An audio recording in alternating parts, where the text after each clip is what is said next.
Good afternoon, everyone. Today we will be discussing two primary skills that we actually need to continue on with our research projects. Primarily, I would like to refer to them as developing the alternative hypothesis, as well as developing your own questionnaire.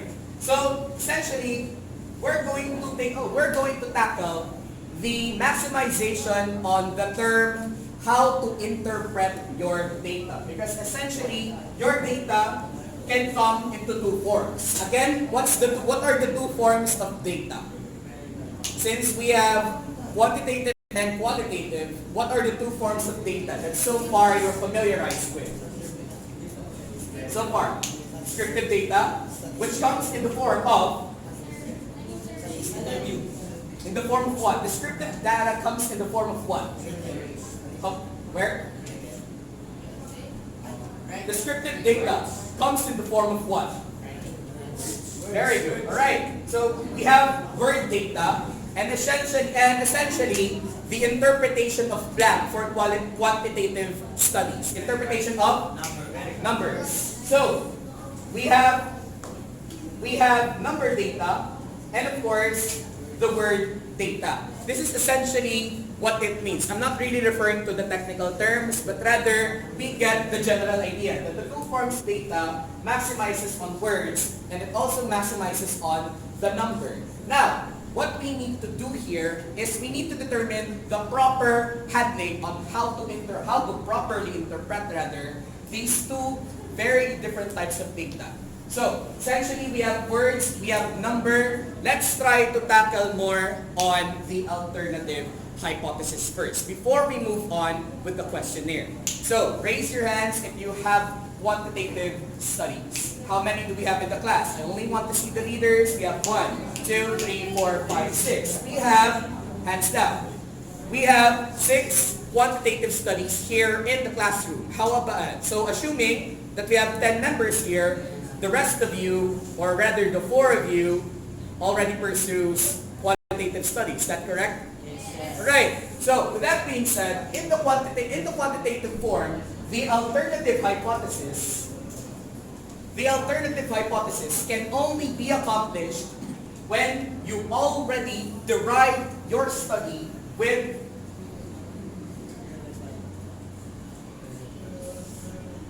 relevant readings. So essentially, I think most of you, during your practice on how to write the alternative hypothesis, you immediately wrote that. You immediately wrote your alternative hypothesis without even basing it on other types of references, on other existing types of researches. But in reality, when we refer to alternative hypothesis, we actually need to compare our initial hypothesis, our originally conducted hypothesis, the null hypothesis, then afterwards, the alternative hypothesis. Or in essence, what do your readings have to say? Or rather, what do your readings contribute in your prediction? Like for example, you already remember how to write the theoretical framework, right? Yes. Theoretical framework, where do we base that from? We base the theoretical framework from the what? Where do we base the theoretical framework from? We base it from the literature review, but specifically, what part? The synthesis? Do we necessarily use all authors? Not necessarily. We only select a few. And these few authors are known as the what? Are known as the what? The core authors. So the core authors are what will primarily influence your alternative hypothesis. Now, we have two ways of doing so. In writing the alternative hypothesis, we have two options. One, we can pursue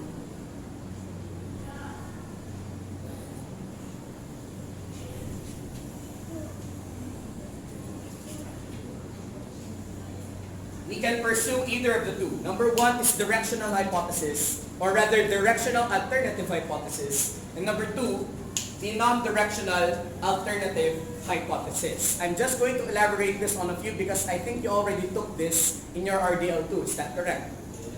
Are you sure? Not necessarily, right? Alright, mas maganda maging honest tayo. So, that being said, directional and non-directional, it only bases on what type of approach you want to use. Because, in directional, we use a directional alternative hypothesis if we want to focus on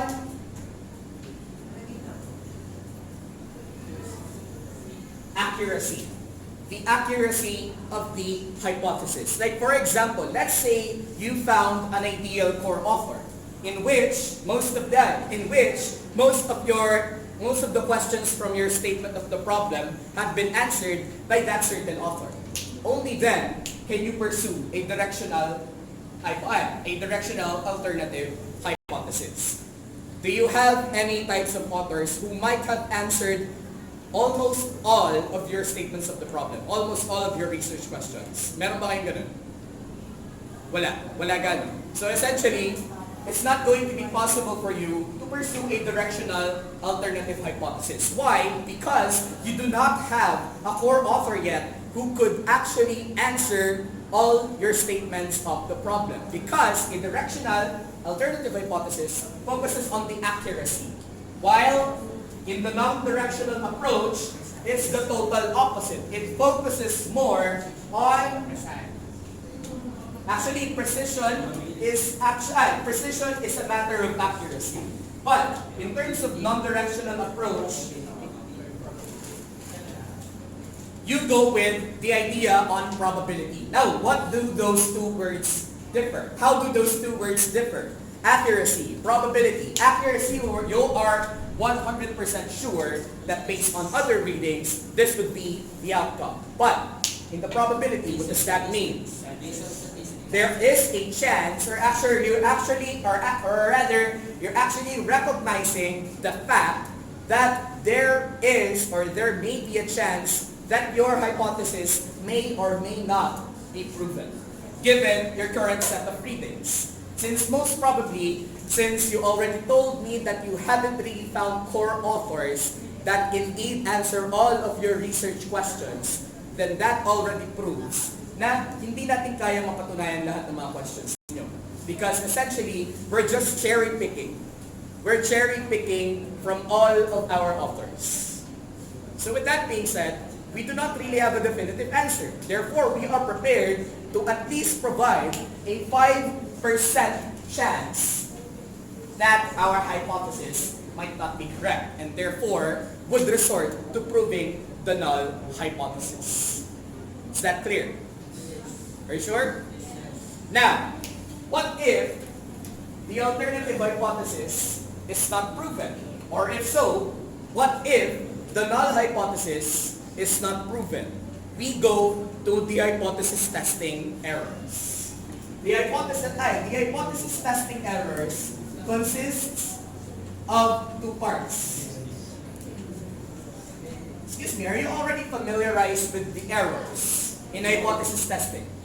The errors in hypothesis testing. I think most probably you need to have taken that in RDL 2. Are you sure or you just forgot? Sure kayo, hindi talaga? Okay, sige. So, hindi talaga. So, with that being said, the testing errors consist of two, which is essentially number 1, the type 1, and of course, the type 2 errors. Now, what do these errors manifest? In the type 1 error, this only happens when what? I need a definite answer. How is a type 1 error possible? Based on what I wrote. When what? Yeah. Okay, there we go. When the null hypothesis is disproved, then we commit a type 1 error. So, essentially, we now move on to the second one. So, if the type 1 prove, or rather, if the type 1 error disproves the null hypothesis, then most probably the type 2 error means that what? What does the type 2 error mean? Okay, therefore the alternative hypothesis in this respect is disproved.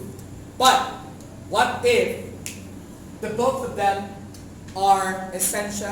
Is there a possibility that the null hypothesis and the alternative hypothesis can be proved altogether?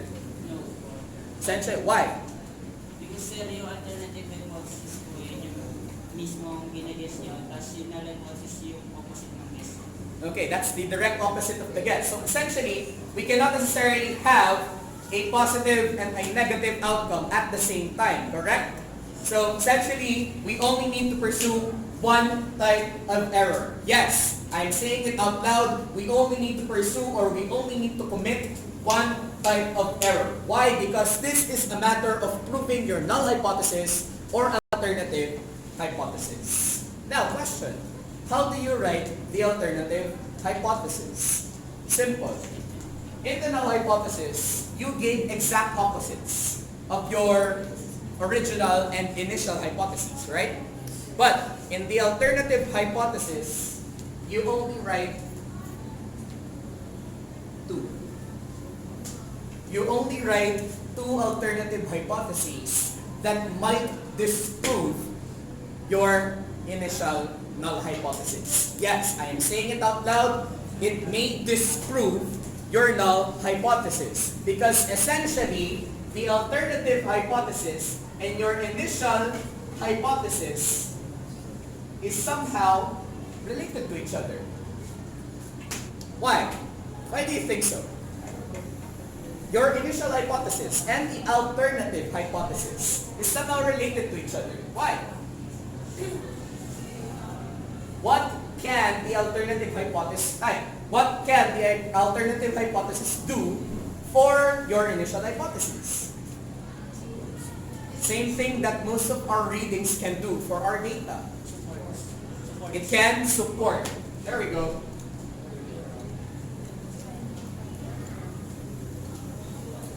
The alternative hypothesis can support your initial hypothesis, and at the same time, your initial hypothesis can support your alternative hypothesis. Therefore, you actually have two avenues to express two ranges of possibilities. Again, you actually have two avenues to provide two distinct ranges of possibility. Again, what is the term I referred to?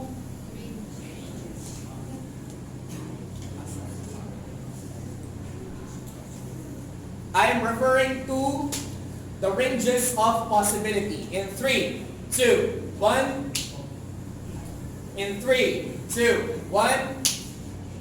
In 3, 2, 1. The ranges of possibility, again, say it again in 3, 2, 1. Ranges of possibilities. Alright. So, okay, looper. So, with that being said, the alternative hypothesis delves on supporting and strengthening your initial hypothesis. Why? Because essentially, it comes from the word alternative. Therefore, it provides even more avenues for support to somehow back up your initial hypothesis. Questions? None? If none, then let's move on to how we write the questionnaire. So in the questionnaire, we could actually refer that to the following, excuse me,